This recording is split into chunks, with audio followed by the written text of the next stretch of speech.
Kembali bersama Federasi Serikat Buruh Perkebunan Indonesia di channel F Serbundo.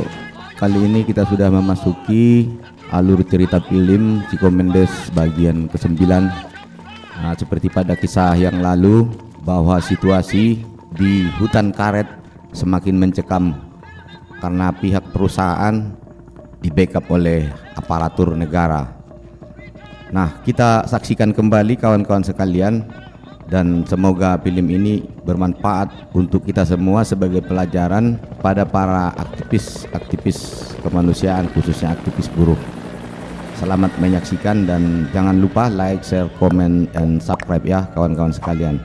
Selamat menonton. Salam sehat untuk kita semua.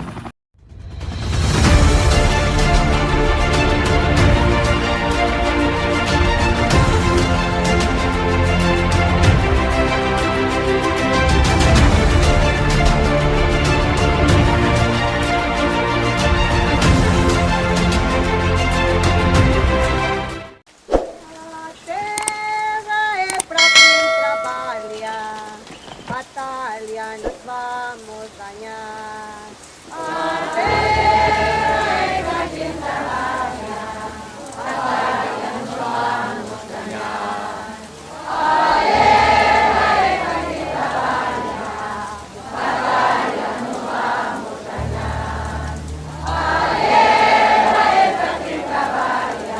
Situasi di hutan karet, semua ibu-ibu, bapak-bapak, dan anak-anak juga ikut bergabung menghadang para pihak perusahaan yang ingin memasuki hutan karet, dan mereka menyanyikan lagu-lagu perjuangan bersama-sama.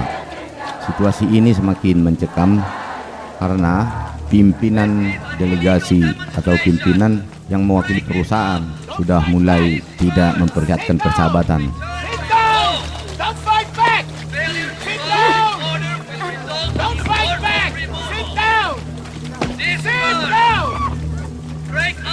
Dan bahkan pihak perusahaan menerobos masuk. Wah, tiba-tiba dari arah belakang masa aparat negara membekap perusahaan, dan Komendes pun yang menginstruksikan agar semua massa tidak melawan karena tidak membawa senjata, dan dia meminta agar tidak melakukan kekerasan. Nah, semua situasi ini tidak terkendali. Show them the Alves way. Give me the horse. Give me the fucking horse.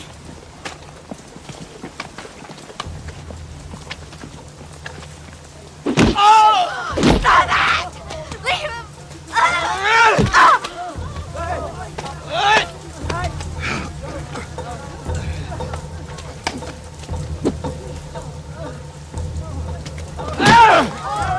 Chico!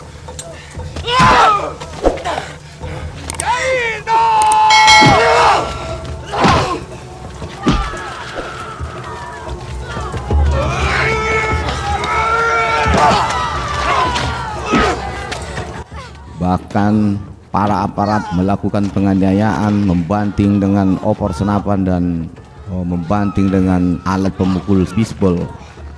Tiba-tiba seorang turun dari kuda dan menghajar seorang anggota serikat. Waduh, ini benar-benar tidak terkendali. Akhirnya duel pun terjadi. Ini situasi tidak kondusif karena pihak perusahaan di backup oleh aparatur negara. Saksikan kawan-kawan, ini situasi semakin tidak terkendali. It's enough. Let's go. Let them through. Let's go.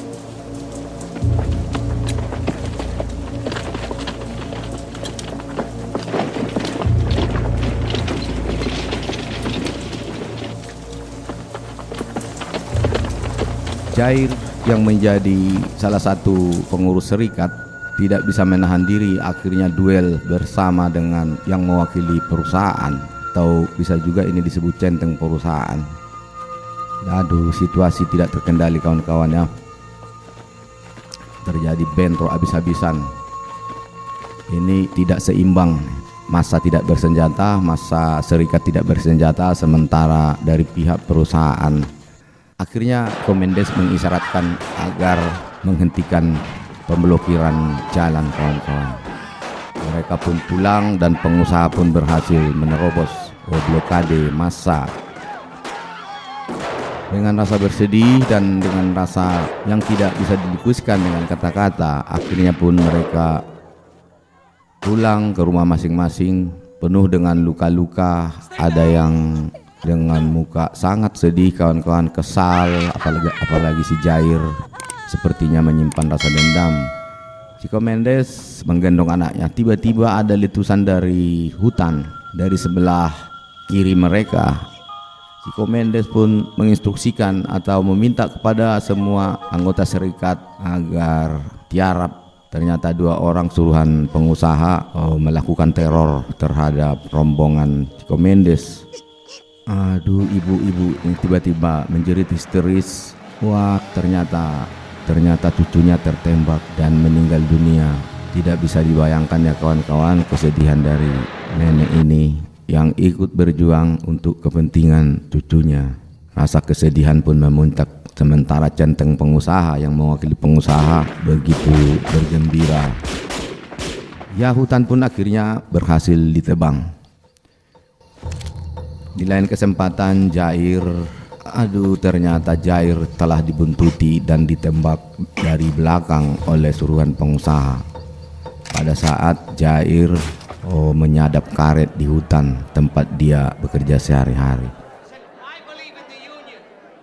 Pihak perusahaan pun menodongkan senjata dan meletuskannya. Akhirnya Jair pun meninggal.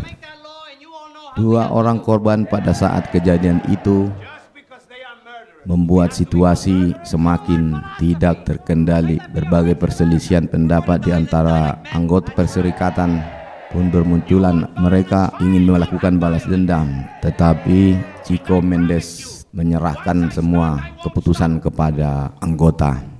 Mari kita ambil suara, kata Chico Mendes.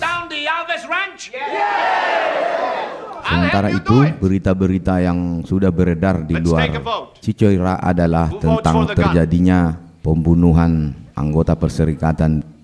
Sementara itu, setelah diambil voting, ternyata balas dendam tidak menjadi pilihan. Mereka menembakkan 9 peluru ke tubuhnya. Sebesar itulah rasa takut mereka kepada kita, pihak perusahaan. Kita harus berunding dengannya. Nah, ada rencana perundingan dengan pimpinan perusahaan. Who's with me? Who says no guns?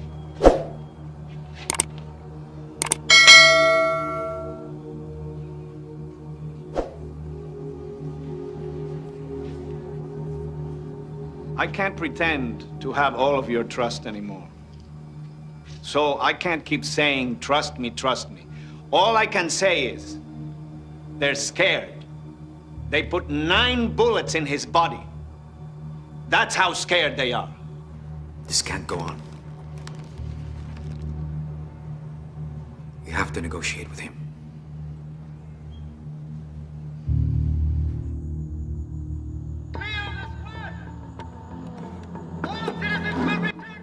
Ada pengumuman dari aparatur negara bersama dengan pemerintah yang dikawal ketat oleh militer, mengawal pimpinan, mengawal pemerintah, bermaksud berunding dengan pimpinan Serikat Buruh yaitu Chico Mendes di Sekretariat Serikat Buruh.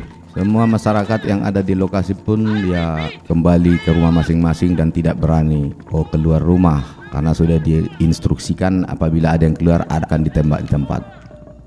Pengusaha ini bersama dengan gubernur terpilih menjumpai Chico Mendes di Sekretariat Serikat Buruh. Nah, ini mungkin yang dimaksud dengan perundingan antara pihak perusahaan dengan pimpinan Serikat Buruh. Dan pimpinan perusahaan pun meminta agar mereka masuk ke serikat, sementara di luar para militer mengawasi dengan ketat.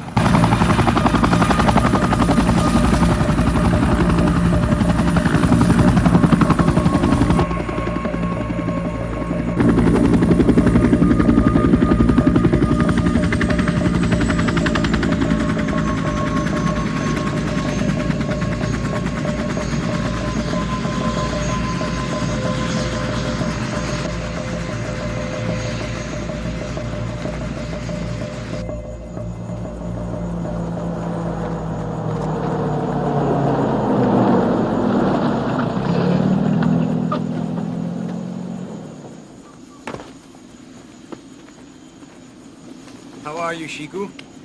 What a great honor, our state deputy here in person. I didn't realize elections were so near. Very clever. And you are? Alfred Cicero. Senor Cicero is a great believer in our country, an investor, a patriot. Thank you. We're here to talk about the road. Seems to me you don't need a road. Chico, please, may we? Thank you.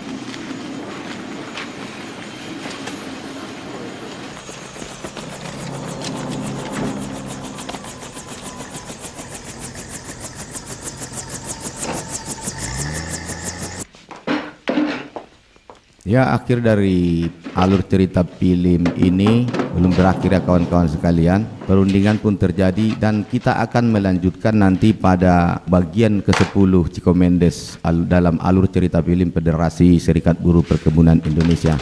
Terima kasih kawan-kawan karena sudah menonton film ini. Semoga bermanfaat.